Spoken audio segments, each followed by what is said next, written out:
Good morning বন্ধুরা and welcome back to Sharika's lifestyle. কেমন আছো তোমরা সবাই? আমরা তো বেশ ভালো আছি। এখন চা নিয়ে বসেছি, আমি আর পার্থ দুজনে মিলে চা খাচ্ছি আর তুতান কমপ্লান খাচ্ছে। কটা বাজে বলো তো? সকাল 10টা বাজে। যেহেতু আজকে সানডে মানে রবিবার, একটু দেরি করে করলেও সবকিছু কোনো ব্যাপার না, তার জন্য এখন আমরা চা খাচ্ছি।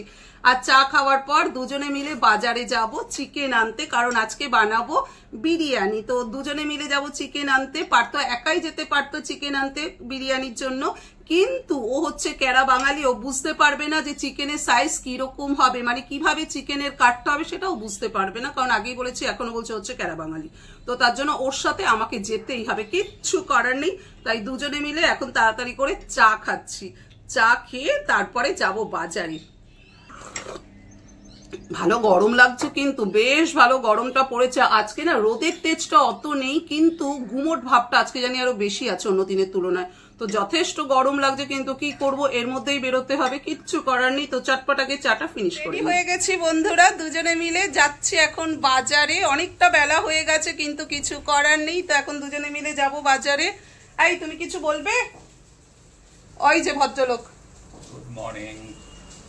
সানডে বাজার বেরোনো হবে এখন, দেখা যাক কি খাওয়া যায়, কি কেনা যায় এবং কি খাওয়া যায়। না আমি তো বলেছি বিরিয়ানি করব। ও আচ্ছা, ওটা অ্যানাউন্স হয়ে গেছে। আচ্ছা আচ্ছা, না আমার বন্ধুদেরকে সবই অ্যানাউন্স করতে হয়। তুমি যেমন তোমার বন্ধুদের সাথে কিছু শেয়ার করো, আমিও সেরকম আমার বন্ধুদের সাথে এগুলো শেয়ার করি। তো নাই দরজা দিয়ে দে।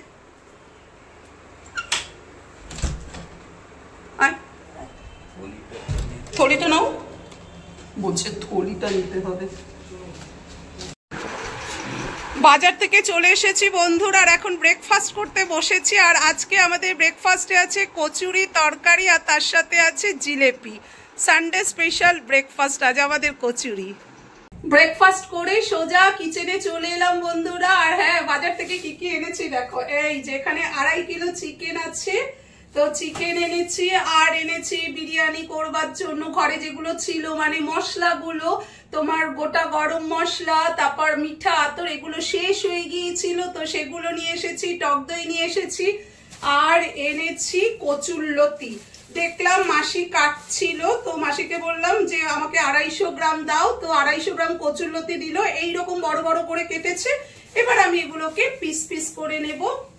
আর এনেছি বাজার থেকে আলু আর পেঁয়াজ আনিনি, পেঁয়াজ অনেকগুলো রয়েছে, তো পেঁয়াজ আনিনি। তো এবার চিকেন ধোবো। আর হ্যাঁ, আমাদের জানো তো প্ল্যানিং এ একটু চেঞ্জ হয়েছে। ভেবেছিলাম দুপুরবেলা আজকে চিকেন বিরিয়ানি করব, যেহেতু সানডে দুপুরে চিকেন বিরিয়ানি, কিন্তু এখন 12টা বেজে গেছে। যেহেতু আজকে আমাদের বাজারে যেতে অনেকটাই লেট হয়েছে, তো কি আর করা যাবে, বাজারে গেলাম, ওখানেও যেহেতু সানডে, তার জন্য অনেকক্ষণ দাঁড়াতে হলো বলে লেট হয়ে গেছে। তাই তুতান বললো এখন আর বিরিয়ানি করতে হবে না, তুমি রাত্রেবেলা বিরিয়ানি করো আর তার সাথে চিকেন চাপ করো। তো আমি দেখলাম ঠিকই বলেছে বাচ্চা, কারণ এখন 12টা বেজে গেছে, এখন বিরিয়ানি করা, চিকেন চাপ করা অনেকটা প্রেশার পড়ে যাবে আমার জন্য। তাই বিরিয়ানি রাত্রেবেলা হবে, তার সাথে থাকছে চিকেন চাপ। আর আজকে দুপুরবেলা আমাদের মেনুতে থাকছে, কালকে ডাল রয়ে গেছে, লাউ দিয়ে ডাল করেছিলাম, বড়ি দিয়ে লাউ করেছিলাম, বড়ি পোস্ত করেছিলাম। যেহেতু কালকে শনিবার ছিল, কালকে এই জিনিসগুলো করা হয়েছিল, তো সেই জিনিসগুলো রয়ে গেছে অনেকটাই, তো সেটা দিয়ে আজকে লাঞ্চ হয়ে যাবে। আর হ্যাঁ, এখন ভাত বসাবো, ভাতের মধ্যে আলু সেদ্ধ দিয়ে দেবো। তো আলু চোখা, ডাল, বড়ি দিয়ে লাউ আর বড়ি পোস্ত, এই দিয়ে আজকে আমাদের লাঞ্চ হয়ে যাবে। আর ডিনারে থাকছে বিরিয়ানি আর চিকেন চাপ। তো এখন চিকেন ধুয়ে চিকেন চাপের চিকেন আর বিরিয়ানি চিকেনটা আলাদা করে রেখে, আর যে চিকেনটা থাকবে সেটা আমি ডিপ ফ্রিজে রেখে দেবো। আর চিকেন চাপ এখন ম্যারিনেট করে রাখবো, কারণ চিকেন চাপের চিকেনটা যত ম্যারিনেট করবে, মানে যত বেশি সময় ধরে ম্যারিনেট করবে, তত চিকেনটা খেতে টেস্ট হয়। তো চিকেন চাপের চিকেনটা এখন ম্যারিনেট করে তারপরে ভাত বসাবো। তো তার আগে এখন চিকেনটা চটপট করে ধুয়ে নিই। চিকেন ধুয়ে ফ্রিজে রেখে এখানে 3 পিস চিকেন নিয়ে নিয়েছি, বেশ বড় বড় লেগ আছে, তার জন্য 3 পিস নিয়ে নিয়েছি। এখানে দেখো, এই 3 পিস চিকেন দিয়ে করব বিরিয়ানি, আর এখানে চিকেন যেগুলো রয়েছে এগুলো দিয়ে করব চিকেন চাপ। এই চিকেনগুলো অনেক বড় বড় পিস রয়েছে, দেখো এগুলো দিয়ে করব চিকেন চাপ। এই যে, তো এখন চিকেন বিরিয়ানির চিকেন আর চিকেন চাপের চিকেন দুটোই ম্যারিনেট করে রেখে দেবো। দুটো রেসিপির জন্য চিকেন ম্যারিনেট করা হয়ে গেছে। বিরিয়ানি চিকেন ম্যারিনেট করেছি সর্ষের তেল, টক দই, আদা বাটা, রসুন বাটা, কাঁচা লঙ্কা বাটা, পেঁয়াজ কুচি, টমেটো কুচি, জিরে গুঁড়ো, ধনে গুঁড়ো, হলুদ গুঁড়ো, কাশ্মীরি রেড চিলি পাউডার দিয়ে। আর চিকেন ম্যারিনেট করেছি পেঁয়াজ বাটা, আদা বাটা, রসুন বাটা, কাঁচা লঙ্কা বাটা, রাইস ব্র্যান অয়েল, টক দই, নুন আর বিরিয়ানি মশলা দিয়ে। এবার এই বক্স দুটো আমি ফ্রিজে রেখে দেবো। আর তোমাদেরকে তো আগেই বলেছি চিকেন চাপের জন্য চিকেন যত বেশিক্ষণ ম্যারিনেট করা থাকবে তত খেতে টেস্ট হয়। আর এই শান বিরিয়ানি মশলাটা দেখছো, এটা খুব ভালো, তোমরা একবার ইউজ করে দেখো। এই মশলাটা এত ভালো, জানি না তোমরা আগে ইউজ করেছো কিনা, একবার আমার কথা অনুযায়ী ইউজ করে দেখো, তোমাদের ভালো লাগবে। এবার এই বক্সগুলো চিকেন। গুড ইভিনিং বন্ধুরা, সন্ধ্যে 6:20 বাজে। এবার আমাকে সোজা কিচেনে চলে যেতে হবে রান্না বান্না করতে। আর হ্যাঁ, জানো তো আজকে দুপুরবেলা লাঞ্চ করে শুয়ে পড়েছিলাম, তো পার্থ আমাকে বিকেলবেলা চা করে ডাকলো যে ওঠো চা খাবে। তো যাই হোক, চা খেয়ে এখন আমি তোমার ভাত বসিয়ে দিয়েছি, মানে বিরিয়ানি যে ভাতটা করতে হবে সেটা আমি অলরেডি বসিয়ে দিয়েছি। একদিকে বিরিয়ানি ভাত হচ্ছে আর একদিকে এবার চিকেন করে নেব। প্রথমে করব চিকেন চাপ, তার জন্য আগে চিকেনটা বার করে নিই। তোমাদেরকে তো দুপুরবেলা দেখিয়েছিলাম যে চিকেন ম্যারিনেট করা রয়েছে। কোথায় রেখেছি চিকেনটা? ও, চিকেনটাও খুঁজে পাচ্ছি না। খাবো ফ্রিজের মধ্যে এত জিনিস হয়ে গেছে যে চিকেনটা খুঁজে পাচ্ছি না। তো যাই হোক, ফাইনালি চিকেনের বক্সটা পেয়ে গেলাম। এবার চিকেন চাপটা আগে করে নিই, আর এদিকে বিরিয়ানি করব। ভাত তো বসিয়ে দিয়েছি বন্ধুরা, দেখো বিরিয়ানির ভাত বসিয়ে দিয়েছি। আর ভাতের মধ্যে দিয়েছি 3 থেকে 4 ফোঁটা সাদা তেল দিয়েছি, একটু নুন দিয়েছি, আর দিয়েছি গোটা গরম মশলা, আর আছে তেজপাতা। এই দিয়ে আগে ভাতটা করে নেব। তো ভাতটা এদিকে হচ্ছে, আরেকদিকে এবার বসিয়ে দেবো চিকেন চাপ।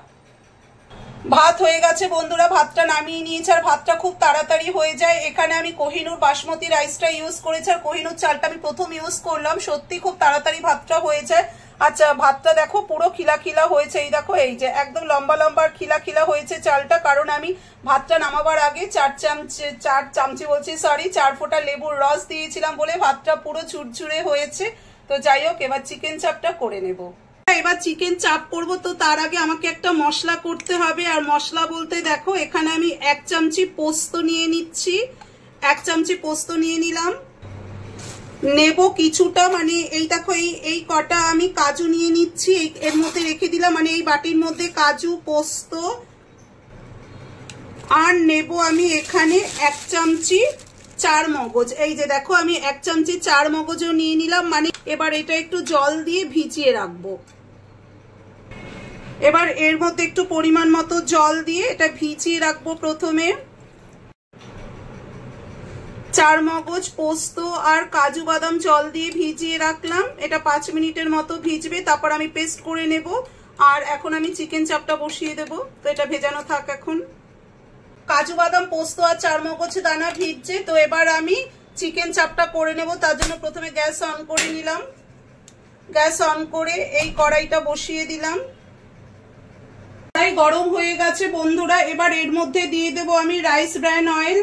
এই যে এর মধ্যে আমি কড়াইয়ের মধ্যে আমি রাইস ব্র্যান অয়েল দিয়ে দিচ্ছি। এখন তেলটা গরম হয়ে গেছে। এবার এর মধ্যে দেব গোটা গরম মশলা। এই যে দেখো, গোটা গরম মশলা। এই যে এর মধ্যে আছে লবঙ্গ, এলাচ আর দালচিনি। এটা এবার দিয়ে দেব তেলের মধ্যে। গোটা গরম মশলা তেলের মধ্যে দিয়ে দিলাম। গরম মশলা থেকে একটা সুন্দর গন্ধ বেরোতে শুরু করেছে। এবার তেলের মধ্যে দিয়ে দেব এই ম্যারিনেটেড চিকেন। তো এবার ম্যারিনেটেড চিকেনটা দিয়ে দিচ্ছি।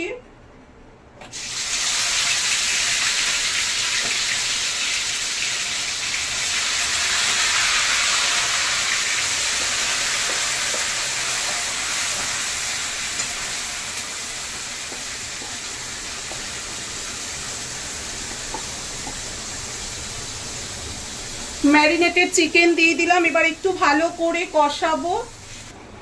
চিকেনটা যতক্ষণে হচ্ছে বন্ধুরা, আমি এবার এই কাজু বাদাম, 4 মগজ আর পোস্ত পেস্ট করে নেব। তো মিক্সির জার নিয়ে নিয়েছি, এর মধ্যে কাজু বাদাম, পোস্ত আর 4 মগজ দিয়ে দিলাম। দেখো বাটির গায়ে পোস্ত কিছুটা রয়ে গেছে। মিক্সির বাটির মধ্যে দেখো কাজু বাদাম, পোস্ত আর 4 মগজ নিয়ে নিলাম। এবার এটা আমি পেস্ট করে নেব। দেখো বন্ধুরা, কাজু বাদাম, পোস্ত আর চারমগজ পেস্ট করা হয়ে গেল। যেহেতু টক দই দেওয়া রয়েছে তাই দেখো নিচের থেকে একটু লেগে যাচ্ছে। আর হ্যাঁ, চিকেন চাপটা কিন্তু পুরোটাই হোয়াইট হবে, মানে পুরোটাই হোয়াইট গ্রেভি হবে, এই কারণে আমি এর মধ্যে আর কোনো হলুদ দেইনি, পুরোটাই হোয়াইট হবে। চিকেনটা বন্ধুরা বেশ ভালোভাবে কষানো হয়ে গেছে। এবার এর মধ্যে দেব কাজু বাদাম বাটা, পোস্ত বাটা আর চারমগজ বাটা, এটা এবার এই চিকেনের মধ্যে দিয়ে দেব। করে নেড়ে নিয়ে পরিমাণ মতো জল দেব। আর তোমাদেরকে তো আগেই বলেছি, নামাবার আগে 1 চামচি ঘি দেব আর একটু গুঁড়ো গরম মশলা দেব। আর হ্যাঁ, অনেকে কিন্তু এর মধ্যে মিঠা আতর বা কেওড়া জল এগুলো দেয়, কিন্তু আমি দেবো না, কারণ বেশি রিচ হয়ে যাবে জানো তো। আর এত অ্যারোমা না অত খাওয়া যায় না, মানে স্মেলটা যখনই নাকে আসে না তখন আর খাওয়া যায় না। তাই কেওড়া ওয়াটার বা রোজ ওয়াটার কিছুই দেব না, ওগুলো জাস্ট বিরিয়ানিতে অল্প করে দেব। চিকেন চাপের ফাইনাল লুক দেখো বন্ধুরা, এই দেখো চিকেন চাপের ফাইনাল লুক। নামাবার আগে 1 চামচি ঘি আর গুঁড়ো গরম মশলা দিয়ে ভালো করে মিক্স করে নামিয়ে দিয়েছি। এবার বিরিয়ানি করব, তার জন্য আলু প্রথমে সেদ্ধ বসিয়ে দিয়েছি। আলু 80% সেদ্ধ করে নামিয়ে নিয়ে তারপরে বিরিয়ানি করব। আর হ্যাঁ, এখন বিরিয়ানি চিকেনটা করে নেব।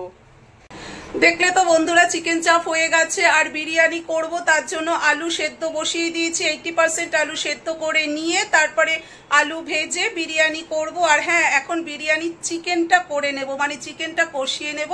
কিন্তু বিরিয়ানি রেসিপি আর তোমাদের সাথে শেয়ার করছি না, কারণ বিরিয়ানি রেসিপি ভীষণ কমন রেসিপি, সবাই যেভাবে করে আমিও সেইভাবে করব। আর অলরেডি বিরিয়ানি রেসিপি আমার চ্যানেলে রয়েছে, আর রেসিপি শেয়ার করতে গেলে বিরিয়ানির ভিডিওটা অনেক বড় হয়ে যাবে, তো এখন আর রেসিপি শেয়ার করছি না। এবার চটপট করে বিরিয়ানিটা করে নিই। বিরিয়ানিটা এখন দমে বসিয়েছি, আর আমি এইভাবেই দমে বসাই বিরিয়ানি। তো চলো বন্ধুরা, ভিডিওটা আর বেশি বড় করব না, অলরেডি অনেকটা বড় হয়ে গেছে, তাহলে ভিডিওটা এই পর্যন্তই রাখছি। এই ভিডিওর কোনো অংশ যদি তোমাদের একটু হলেও ভালো লেগে থাকে, অবশ্যই do like, comment, share and subscribe. Bye bye, love you all, tata and good night.